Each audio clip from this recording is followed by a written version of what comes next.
পেটটা যে বড় হয়েছে ইস্ত্রি করে করে পেটটারে কমাই। কি করতেছো তুমি এগুলি? এই যে আমার পেটটা বেশি বড় হয়েছে কেন, মোটা হয়েছে কেন, কাপড় যেরকম শটন হয় আমি ইস্ত্রি দিয়ে দিয়ে শটন করতেছি, মানে বালিশ উপরে দিয়ে দিয়েছি কে বেশি গরম পেট পুড়ে দিব না। দিনে দিনে এগুলো কি পাগলামি শুরু করতেছো তুমি? ইস্তারি করলে পেট সিধা হইব তোমার। তো কাপড় যে সিধা হয়, কাপড়ের পেট সিধে কাপড় এত তো খাই না, তুমি এত তো খাওয়া দাও পেট বাড়বো, খাওয়া কমাই দাও পেট নিজেই কমে যাবে। এগুলো পাগলামি করতে লাগতো না তোমার।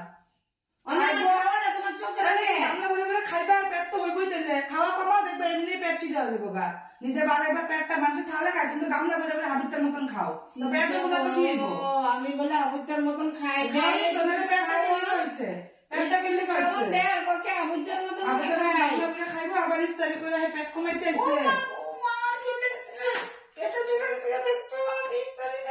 পাগলামি করবা, এগুলাই করো। বর্তমানে পাগলামি চলতে থাকে, সারাটা দিন পাগলামি করতে থাকে। এখন বুঝো, এখন করো ইস্তারি, এখন করো পেট কমাও। পেট লাগাই দিতে ইস্তারি ঠিকই আছে, এখন পেট কমাও লাগে, আমি কমাই দিই, আমি কমাই দিই। আবু তো আমরা খাইতে থাকবো, সারাটা দিন খাইবো, পেট পেট না তো কি হইব?